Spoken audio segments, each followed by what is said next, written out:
Hi hello ఇంకొక నెల గడిచిపోయింది భయ్యా 2024లో లీప్ ఇయర్. ఫిబ్రవరిలో 29 రోజులు అయిపోయింది ఫిబ్రవరి. జాన్లో ఎలా అయితే నేను చూసిన ఓటీటీ సినిమాల గురించి మీతో షేర్ చేసుకున్నాను, ఈసారి ఫెబ్లో నేను చూసిన వాటి గురించి మాట్లాడుకుందాం.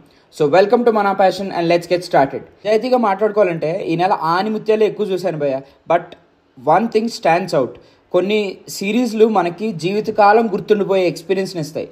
One such series is 90s biopic. తెలుగులోనే ఉంది ఈ సిరీస్. చాలా రోజుల తర్వాత నన్ను నాస్టాలజిక్ చేసిన సిరీస్ ఇది. ఐ నో మీలో చాలామందే ఈ సిరీస్ని చూసేసి ఉంటారు, కానీ ఇంకా చూడకపోతే మాత్రం అస్సలు మిస్ అవ్వదు భయ్య. ఖచ్చితంగా చూసేయండి. ఈటీవీ విన్లో ఉంది.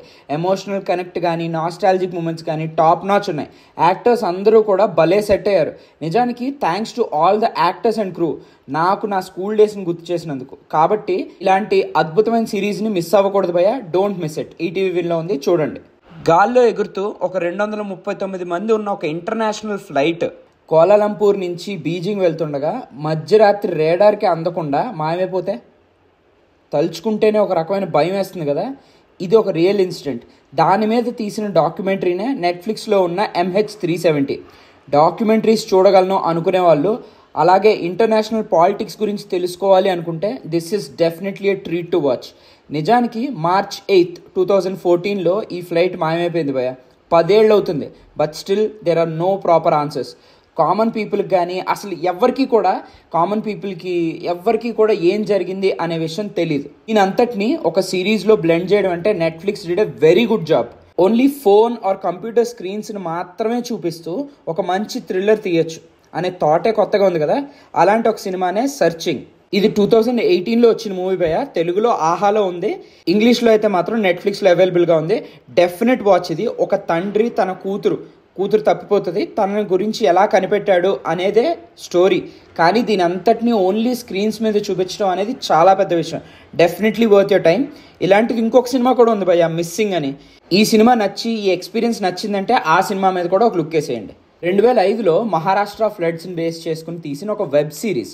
6 ఎపిసోడ్స్ ఉంది. Mumbai diaries season 2. మధ్యలో కాస్త లెందీగా అనిపించి బోరింగ్ అనిపిస్తుంది.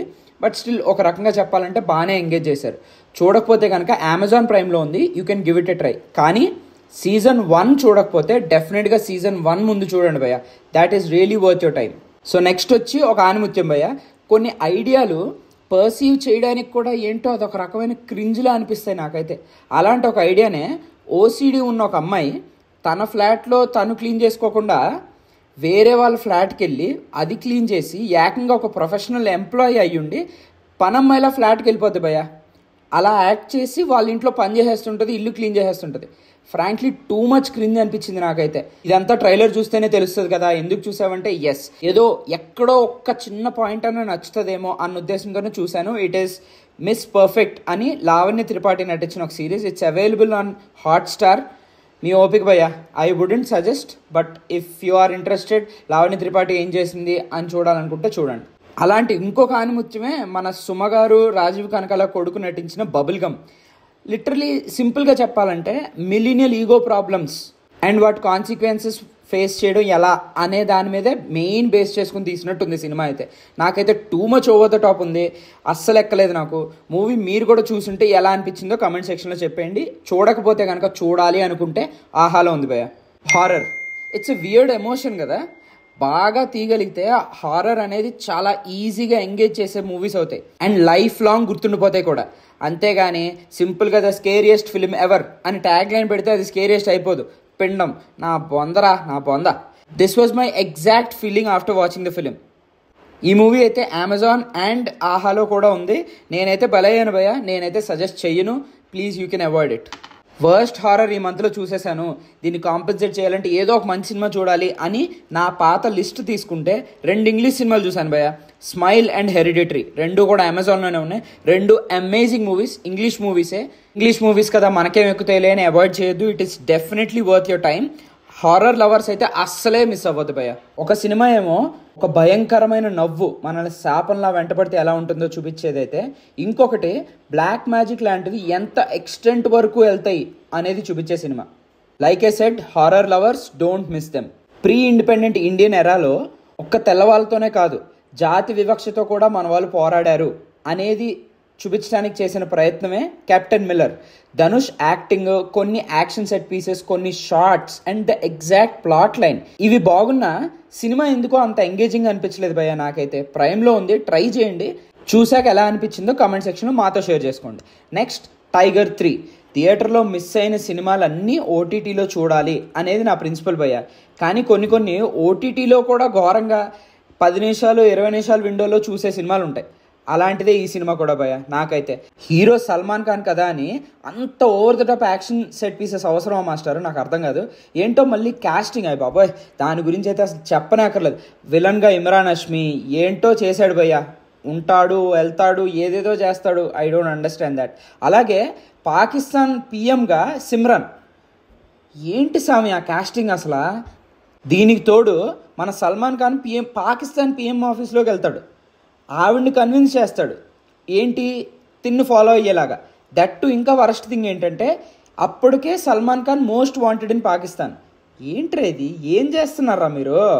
పాకిస్తాన్ జైల్లో ఉన్న సల్మాన్ ఖాన్ కాపాడడానికి ఎస్ఆర్కే వస్తాడు, అంతే కదా భయ్య? మరి రావాలి కదా. పఠాన్లో మరి సల్మాన్ ఖాన్ వచ్చినప్పుడు మరి ఇక్కడ ఎస్ఆర్కే రావాలిగా, అంతేగా అయిపోయా, ఇంకా నో కమెంట్స్.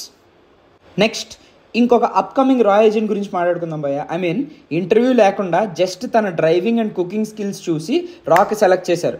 ప్రేమని ఫ్రమ్ భామా కలాపం 2. ఏంటి మాస్టర్ ఇది, ఏంటి? ఏమో లైటర్ నోట్లో తీసుకోవాలి కదా దాన్ని, ఎందుకు ఇంత సీరియస్గా తీసుకుంటున్నారు అంటే ఐఎమ్ నాట్ షూర్. నాకైతే అలా అనిపించలేదు భయ్య. I don't agree with this lighter note. First part బాగుంది కదా, అలా వదిలేసి ఉండొచ్చు కదా, దాంతో సరిపెట్టుకుని ఉండొచ్చు కదా. ప్రేమని acting is fine, but story బాగా వీక్ స్టోరీ లైన్ భయ్య. ఆహాలో ఉంది, చూస్తా అంటే ఒక లుక్ వేసేయండి. నెక్స్ట్ ఒక థ్రిల్లర్లా స్టార్ట్ అయ్యి అది ఇంకేదో అయ్యి యాక్షన్ రాని ఒక హీరోయిన్ని సెంటర్ ఆఫ్ అట్రాక్షన్గా పెడితే ఏమవుతుంది? మై నేమ్ ఇస్ శృతి అనే సినిమా అవుతుంది. అమెజాన్లో ఉంది భయ్య. హన్సిక నడిచిన ఈ సినిమా. Watch it at your own risk. And నేనైతే అస్సలు సజెస్ట్ చేయను భయ్య. I still regret watching this. ఇలా చాలామందికి తెలిసి కూడా ఉండదు ఈ సినిమా ఉందని, but it's there. Lady oriented web సిరీస్లో నేను ఈ మధ్య కాలంలో చూసిన ది బెస్ట్ క్యారెక్టరైజేషన్ అంటే ఆర్య, హాట్స్టార్.